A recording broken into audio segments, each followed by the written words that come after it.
다 같이 조용히 기도함으로 4월 22일 중부교회 수요 예배를 우리 하나님께 드리겠습니다. 다 같이 조용히 기도합니다.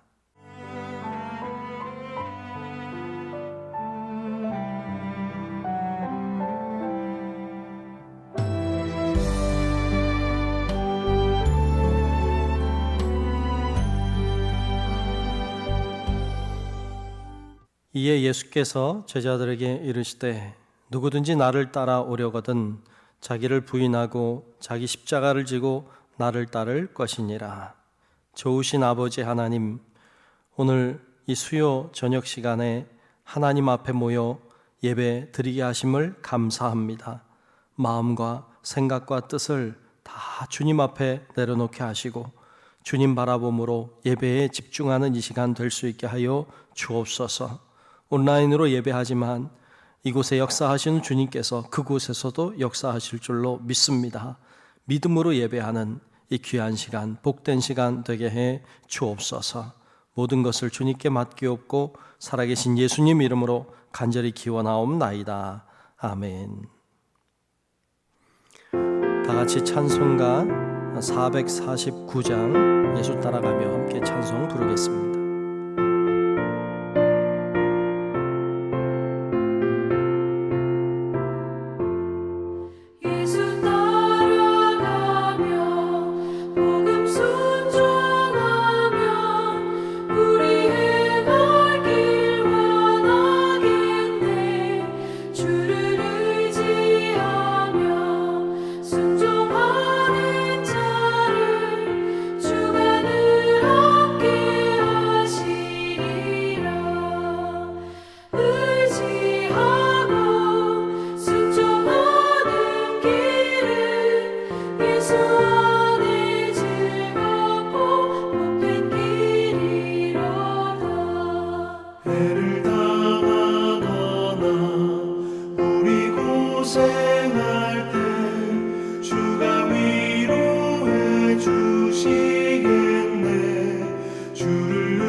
중부교회 교인 기도문으로 다 함께 기도하겠습니다.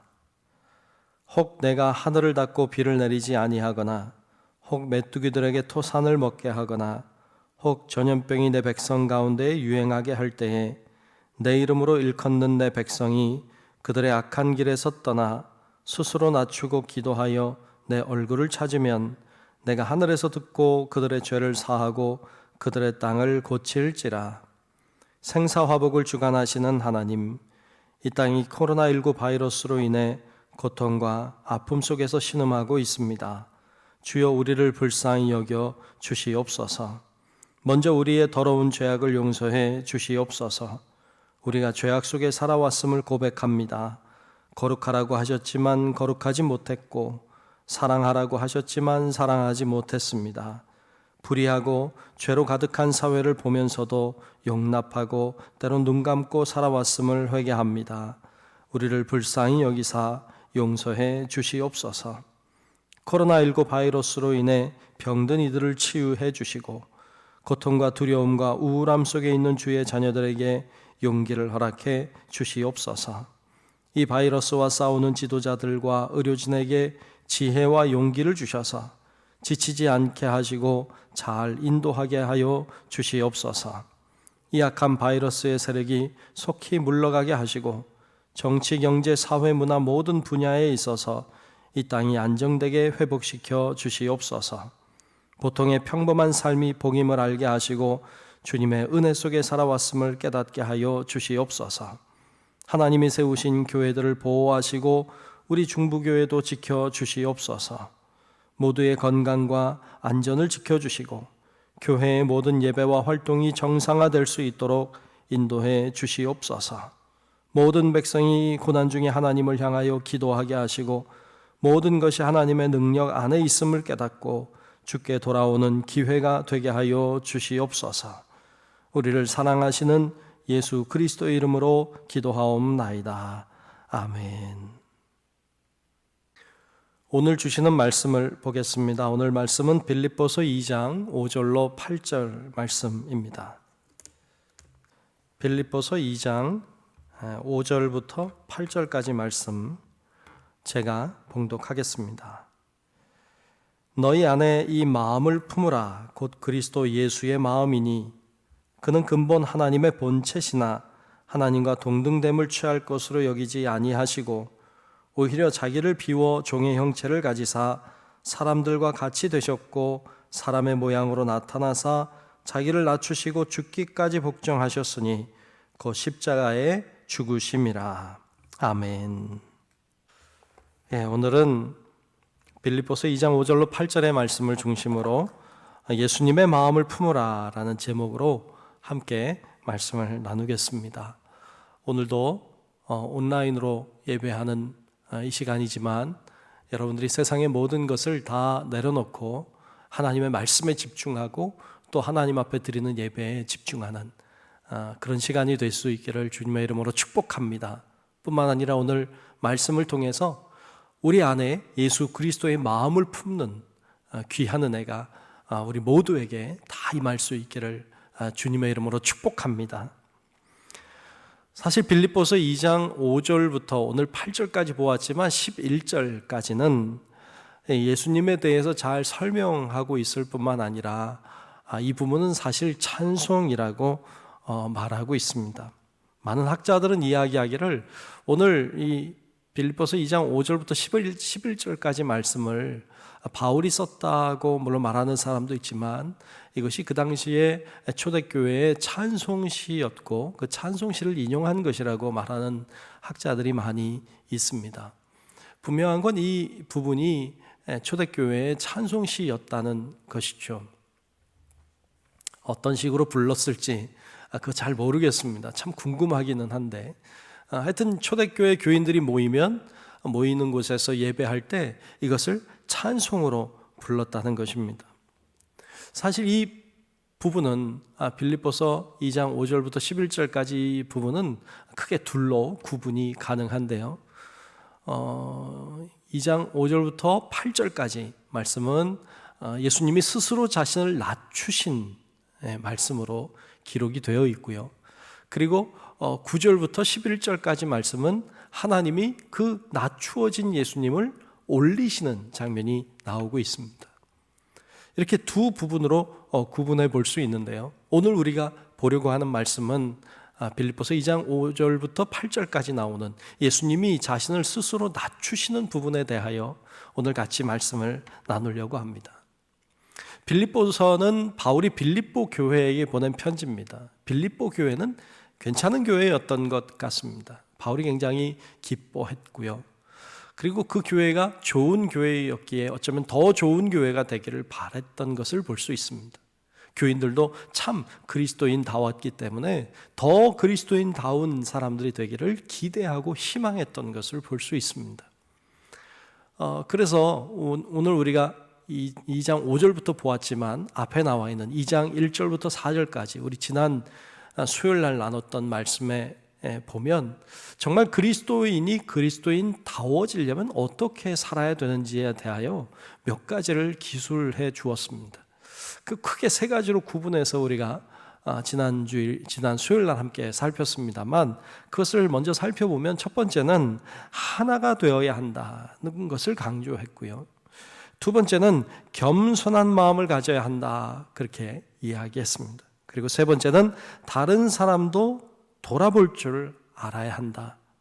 즉 하나가 되고 겸손한 마음으로 살고 다른 사람도 돌보는 사람이 결국 그리스도인다운 사람임을 이야기해 주고 있습니다. 그 후 오늘 본문의 8절부터는 바로 그렇게 그리스도인답게 사는 사람의 모범적인 예로 예수님을 들고 있습니다. 예수님이 가장 적합한 예임에 분명합니다. 정말 좋은 교회 되고 정말 좋은 그리스도인이 되려면 예수님처럼 살고 예수님과 같은 마음으로 사는 것이 중요하다는 이야기를 하고 있는 것이죠. 과연 예수님을 믿는다는 게 뭘까요? 예수님을 믿는다는 건 어떻게 하는 걸까요? 그냥 마음으로 예수님을 믿으면 믿는 것일까요? 아니면 내가 예수님을 믿습니다 라고 이렇게 말을 하면 믿는 것일까요? 과연 예수님을 믿는다는 건 그렇게 하면 다 되는 것일까요? 예수님을 믿는다는 것은 사실은 마음으로 예수님을 구주로 고백하는 것, 예수님이 그리스도이심을, 예수님이 왕이심을, 나의 주인이심을 인정하고 마음으로 그분을 믿는 것 뿐만 아니라 그분을 그렇게 시인하는 것, 말로 시인하는 것도 굉장히 중요합니다만 주님은 거기에서 끝나는 것을 원하지 않으셨습니다. 주님은 예수님을 믿는다고 하는 건 마음으로 믿는 것, 입으로 시인하는 것뿐만 아니라 그분을 따르는 것, 그분을 본받아 사는 것, 그것을 바로 예수님을 믿는다고 이야기하십니다.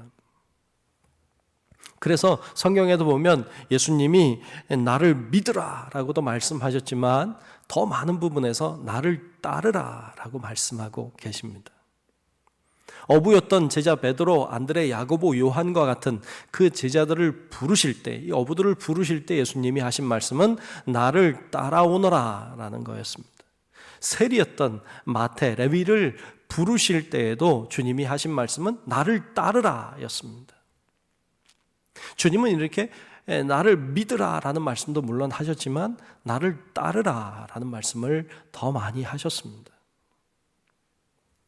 요한복음 12장 26절에 보면 이런 말씀이 있습니다. 사람이 나를 섬기려면 나를 따르라. 즉 나를 섬기려면 나를 따르라고 하셨어요. 나 있는 곳에 나를 섬기는 자도 거기 있으리니 사람이 나를 섬기면 내 아버지께서 그를 귀히 여기시리라 그랬어요. 즉 예수님을 섬기려고 한다면 그럼 예수님을 따라야 한다라고 말씀하시는 것이죠.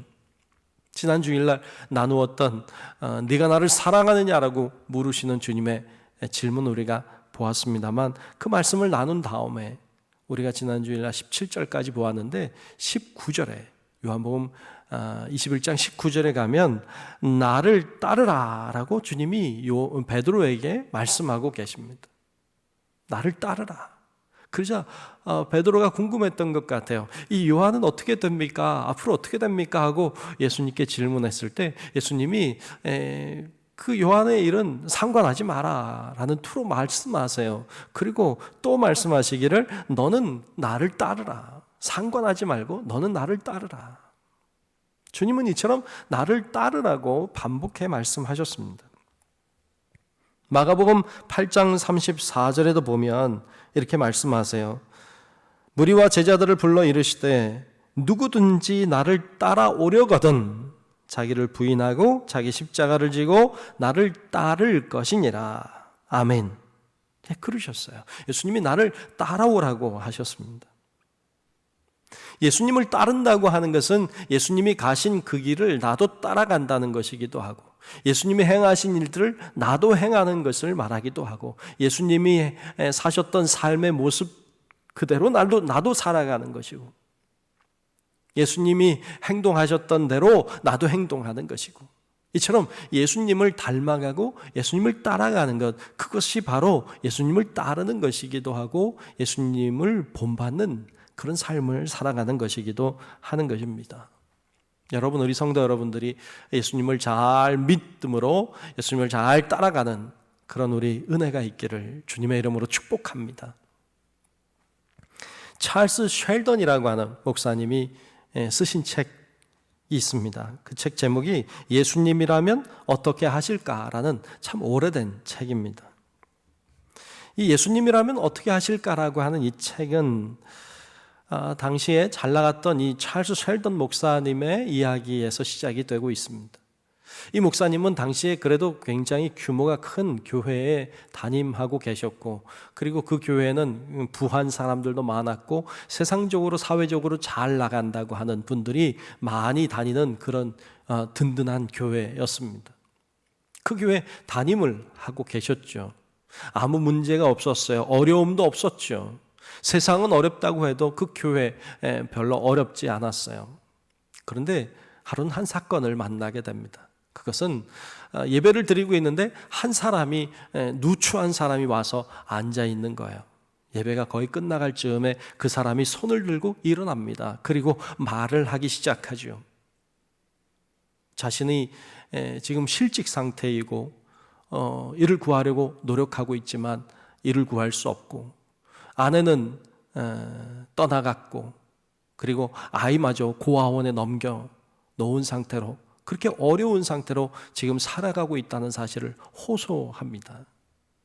그 이야기를 다 들었어요. 근데 그 사람이 견디지 못하다가 결국 죽고 맙니다. 이 사건이 이 목사님께는 굉장히 큰 충격이었습니다. 그래서 이 목사님이 고민을 하기 시작했습니다. 과연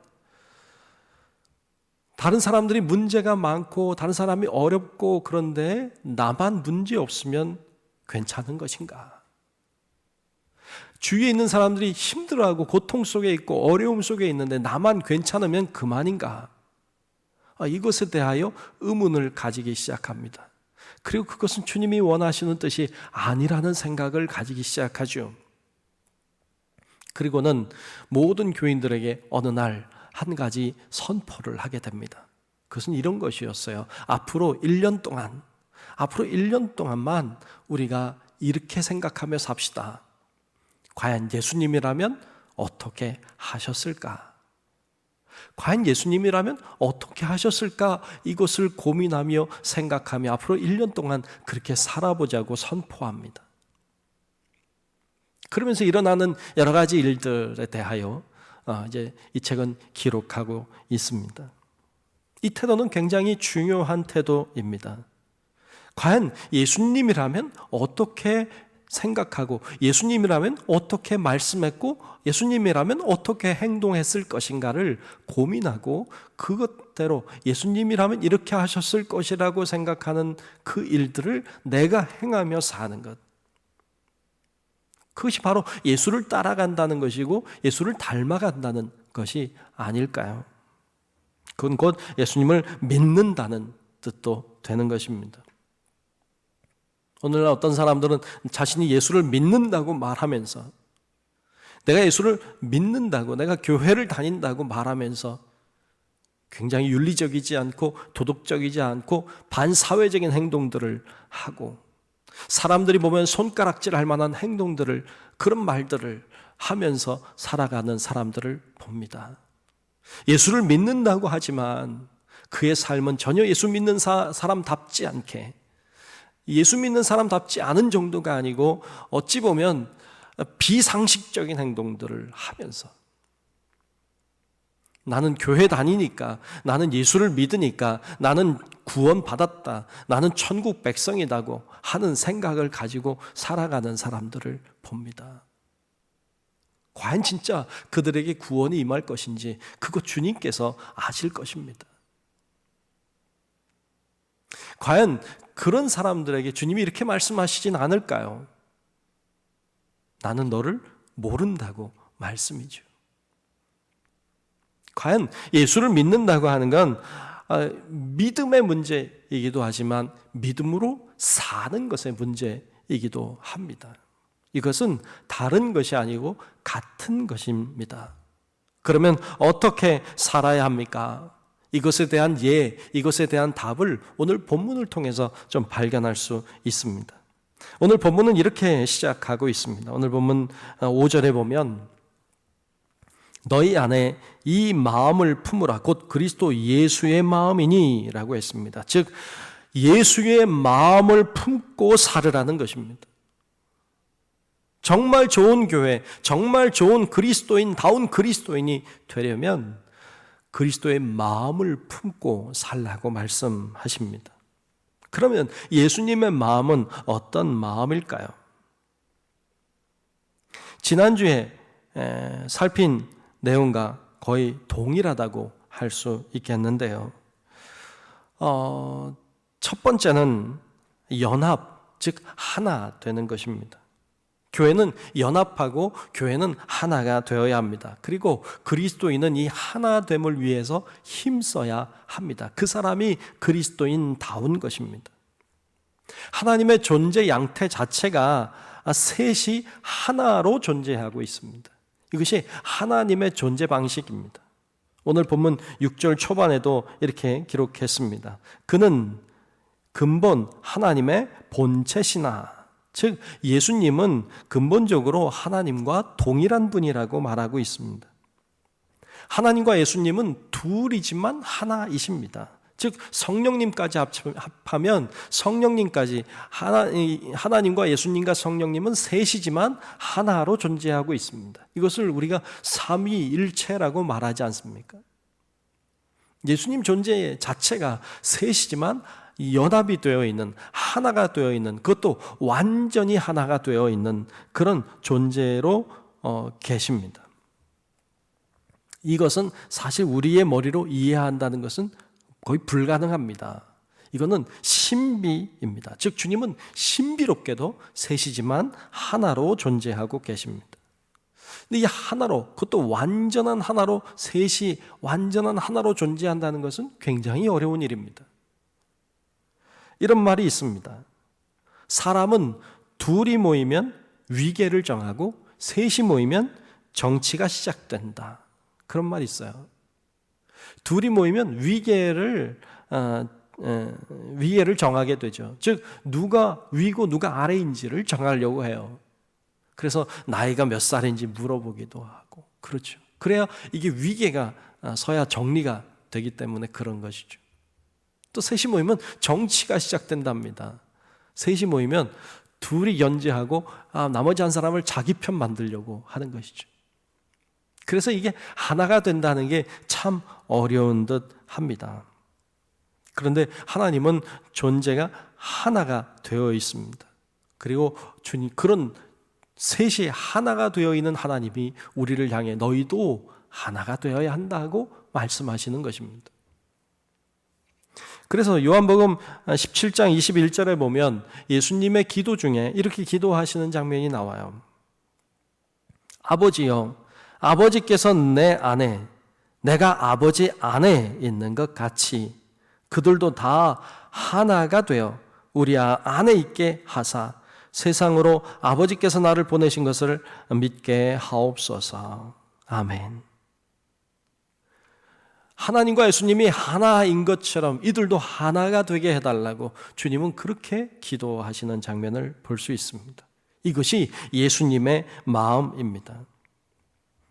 하나님이 셋인데 하나인 것처럼 이들도 여럿이지만 하나가 되게 해달라고 기도하시는 것이죠. 이처럼 하나됨을 위해 주님은 힘쓰셨고 또 주님은 우리가 하나됨을 위해 힘쓸 때 그것이 진정 그리스도인다운 그리스도인임을 주님이 이야기하고 계십니다. 십자가라고 하는 것은 고난의 상징이고 희생의 상징이지만 동시에 이 십자가는 더하기, 즉 연합의 상징이기도 합니다. 예수님께서 십자가의 죽으심으로 희생하신 것이기도 하지만 우리를 하나 되게 하셨고 하나님과 우리를 하나 되게 하셨습니다. 그것의 상징이 십자가입니다. 그것을 우리도 그렇게 순종하며 따라갈 때 그리스도를 닮아가는 사람이 되는 것입니다. 골로새서 1장 20절에 이렇게 말씀합니다. 그의 십자가의 피로 화평을 이루사 만물 곧 땅에 있는 것들이나 하늘에 있는 것들이 그로 말미암아 자기와 화목하게 되기를 기뻐하심이라 그러셨습니다. 십자가의 피로 화평을 이루신다. 즉 이것은 하나됨을 이루시는 것을 이야기하고 있습니다. 예수님이 그러하셨던 것처럼 우리들도 모두 정말로 하나됨을 위해서 기꺼이 희생하고 헌신함으로 우리 모두가 분열된 사회가 아니라 하나된 사회를 이끌어가는 그런 우리 성도 여러분들이 될 수 있기를 주님의 이름으로 축복합니다. 여러분들이 그렇게 희생할 때 여러분들의 가정도 우리 교회도 이 사회도 하나가 될 수 있을 것입니다. 거기에 희생하는 희생물이 되셔야 합니다. 두 번째로 예수님의 마음은 어떤 마음입니까? 두 번째로 보여주는 말씀은 겸손의 마음입니다. 오늘 보면 6절과 7절에 이렇게 말씀하셨습니다. 그는 근본 하나님의 본체시나 하나님과 동등됨을 취할 것으로 여기지 아니하시고 오히려 자기를 비워 종의 형체를 가지사 사람들과 같이 되셨고 라고 했습니다. 자기를 비워내신 것입니다. 스스로 종이 되신 것입니다. 그것은 주님이 우리에게 보여주신 겸손입니다. 예수님은 하나님이십니다. 하지만 하늘 보좌를 버리셨습니다. 그리고 이 땅에 오셨습니다. 하나님이시지만 인간이 되어주셨습니다. 이 땅에 오신 예수님이 자신이 하나님이라고 자신이 왕이라고 뻐기지 않았습니다. 예수님이 사람들의 대접을 받으려고 하지도 않았습니다. 왕궁에 태어나지도 않았습니다. 예수님은 마국간에 나셨습니다. 말구유에 누이셨습니다. 겸손을 상징하고 있습니다. 그분은 오히려 사람들과 동일하게 사셨습니다. 정말로 인간의 몸을 입고 정말로 인간처럼 아파하고 힘들어하고 고통을 느끼며 그렇게 사셨습니다. 저는 개인적으로 볼 때 예수님을 생각하며 볼 때 때때로 참 예수님 때문에 감동할 때가 있습니다. 그분은 하나님이시면서도 우리에게 보여주신 모습들이 너무 감동이 될 때가 있습니다. 먼저 예수님이 어떤 사람들을 보고 불쌍히 여기시는 마음을 볼 때 참 감동이 됩니다. 예수님은 어떤 병자들을 보실 때, 가난한 자들을 보실 때, 어려움 중에 있는 자들을 보실 때 주님은 불쌍히 여기사라고 하셨습니다. 네, 예수님이 불쌍히 여기시는 모습이 참 감동으로 다가옵니다. 그래서 불쌍히 여기셔서 병자를 고치시고 불쌍히 여기셔서 먹을 것을 공급하시기도 하셨고 불쌍히 여기사 결국 십자가도 지신 것입니다. 그 모습을 볼 때 감동이 됩니다. 또 예수님이 슬퍼하시고 눈물을 흘리셨다고 하는 장면을 볼 때 참 감동이 됩니다. 예수님이 예루살렘을 바라보시며 우셨습니다. 죽은 나사로를 보시고 우셨습니다. 주님이 눈물을 흘리시고 슬퍼하셨습니다. 참 이게 신기하고 놀랍습니다. 여러분, 이 하나님은요,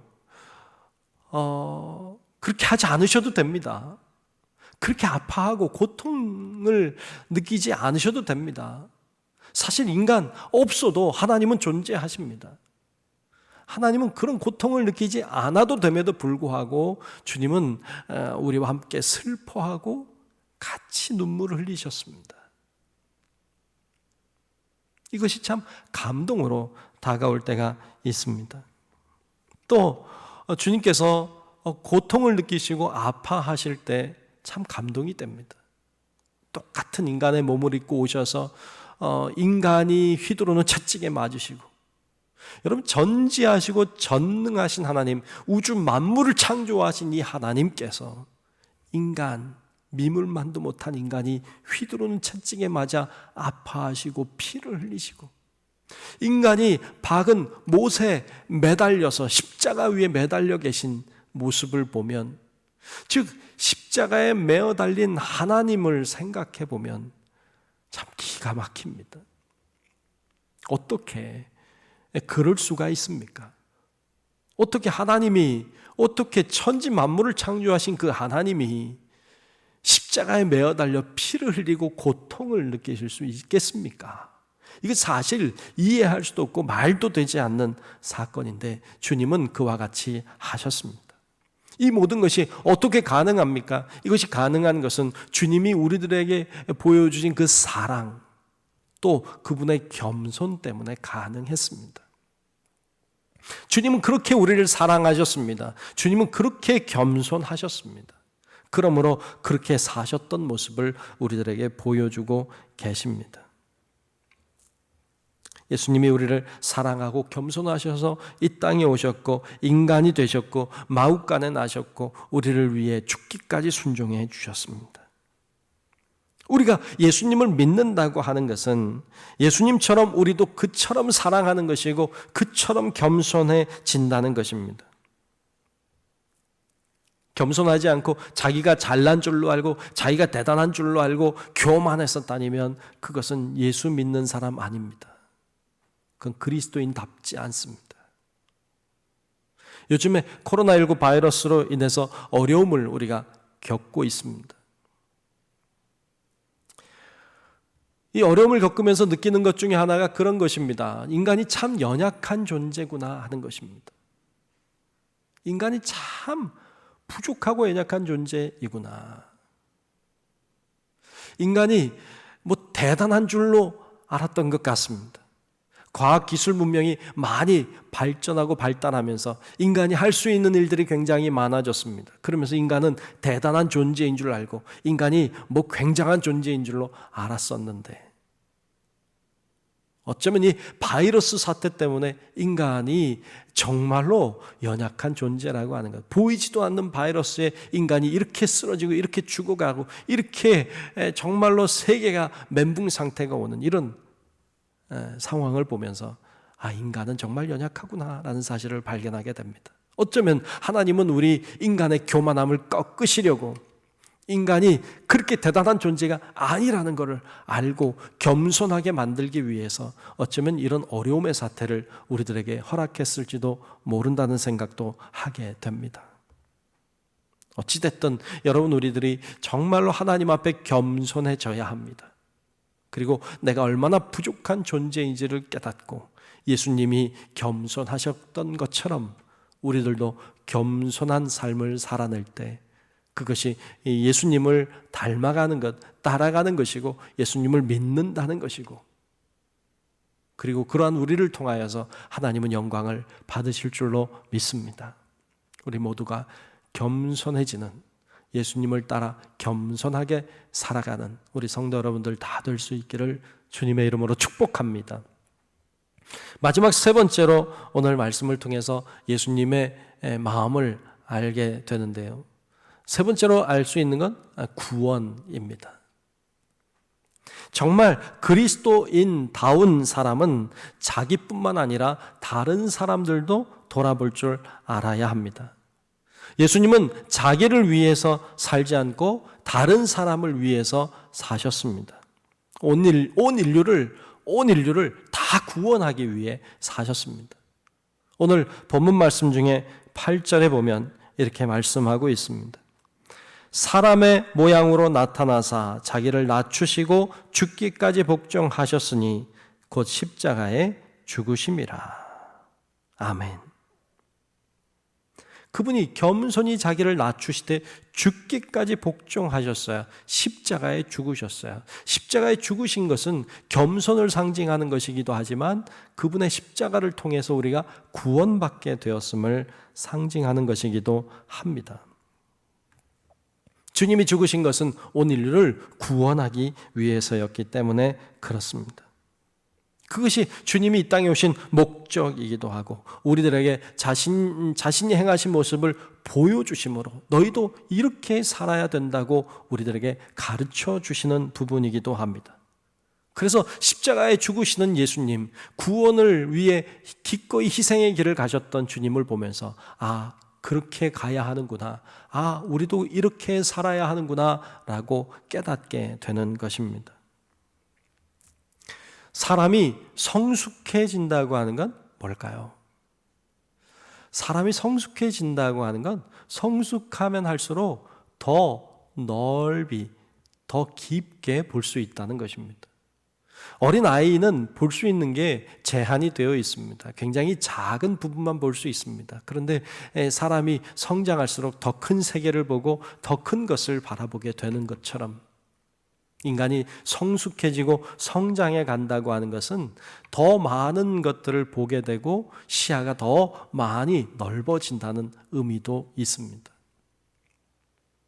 그리스도인이 성장해 간다고 하는 것도 그렇습니다.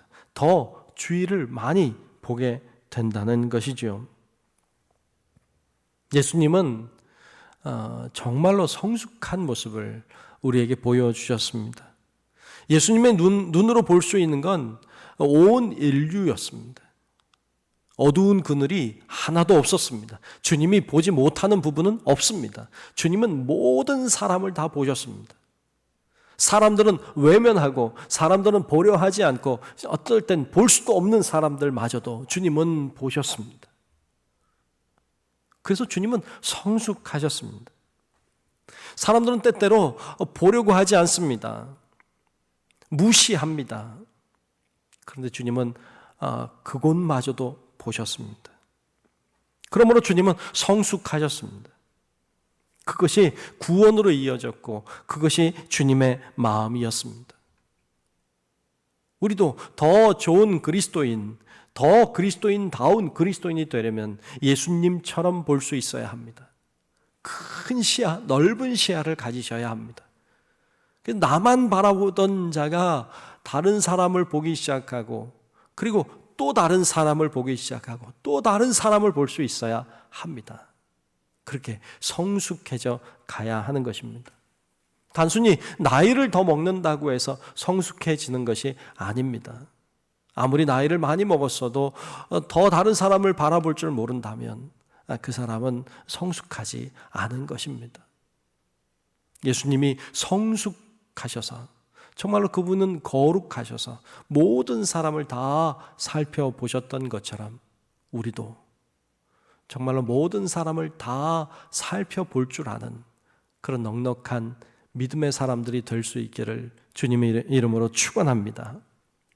오늘 본문을 통해서 보여준 우리가 본받아야 될 예수님의 마음은 정리해보면 첫 번째는 하나 된 마음, 즉 연합의 마음이었습니다. 두 번째는 겸손의 마음이었어요. 세 번째는 구원의 마음이었습니다. 주님은 그 마음을 가지고 사셨습니다. 그리고 오늘 본문을 통해서 너희도 이 마음을 품으라고 하십니다.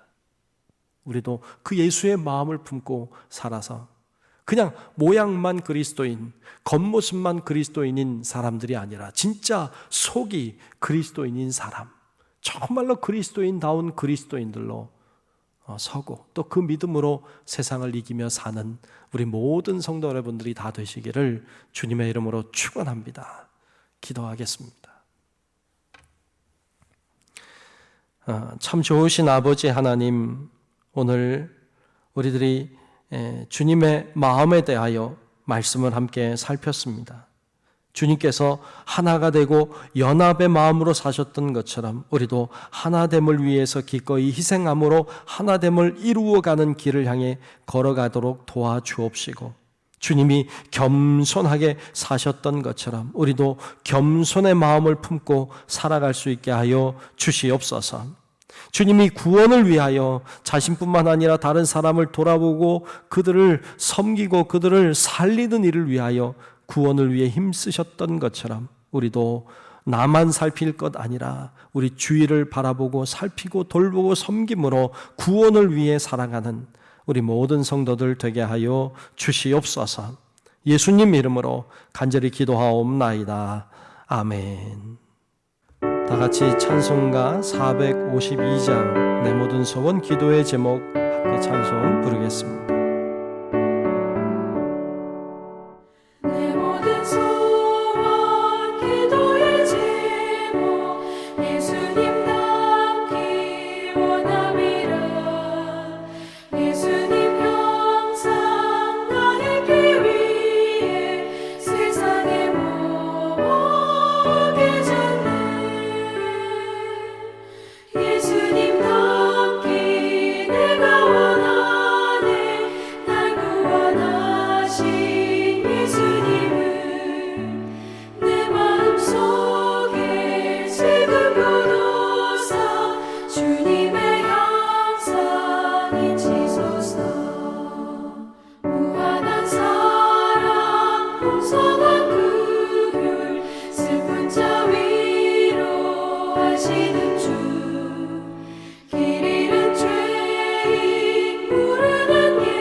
교회 소식을 전합니다. 첫 번째 예배입니다. 주일에는 모이는 예배, 즉 1부부터 4부 예배까지 다 드리겠습니다. 또 뿐만 아니라 온라인 예배를 통해서도 예배를 드립니다. 어떤 예배든지 모이는 예배든지 아니면 온라인 예배든지 여러분들이 다 잘 참여하시기를 바랍니다. 첫 번째, 교회 차량 운행은 하지 않습니다. 두 번째, 체온인데요. 몸에 열이 있거나 불편하신 분은 온라인으로 예배를 드리시기를 바랍니다. 세 번째, 마스크를 꼭 착용하고 교회에 오시기를 바랍니다. 네 번째, 준비. 교회에서는 모든 것을 잘 준비하고 있습니다. 체온 측정기도 준비해서 교회 안으로 들어오신 분들 체온을 측정하고 있고요. 입출자 명단도 기록하고 있고요. 예배당 소독도 하고 있고요. 또 손소독제도 비치해서 여러분들이 사용할 수 있게 하고 있고요. 또 사회적 거리두기를 실천하기 위해서 교회에 그 예배당에 좌석을 이렇게 정해 놓았습니다. 여러분께서 교회에서 최선을 다하고 있고 열심히 준비하고 있다는 사실을 기억해 주시고 여러분들도 나와서 예배 드리셔도 괜찮다는 거 여러분 기억하시면 좋겠습니다. 두 번째, 교회학교 중고등부입니다. 교회학교와 중고등부는 영상을 통해 예배와 공과가 진행이 되고 있습니다. 학부모님들의 적극적인 협조를 바랍니다. 세 번째, 연속기도회입니다. 연속기도회를 진행하고 있습니다. 잘 진행될 수 있도록 참여해 주시고 있는 곳에서 열심히 기도해 주시기를 바랍니다. 네 번째, 중부교회 교인 기도문입니다. 매일 오후 9시 되면 여러분들이 있는 곳에서 우리 중부교회 교인 기도문을 가지고 기도해 주시면 좋겠습니다. 우리 교회가 교회 교인 모두가 함께 같은 기도문으로 기도한다는 건 굉장히 중요한 일인 것 같습니다. 여러분께서 잘 협력해 주시기를 바랍니다. 이상 교회 소식 전합니다. 축도하겠습니다. 이제는 우리의 영원한 구원자이신 예수 그리스도의 크신 은혜와 하나님 아버지의 만극하고 놀라우신 사랑하심과 성령님의 감화 감동 인도 보호하시는 크신 은총이 이 시간 주님을 예배하며 주님의 마음을 품고 그 주님의 마음으로 세상을 살아내기를 소원하는 우리 사랑하는 모든 성도들 머리 위에 이제로부터 영원토록 함께 하시기를 간절히 축원하옵나이다. 아멘.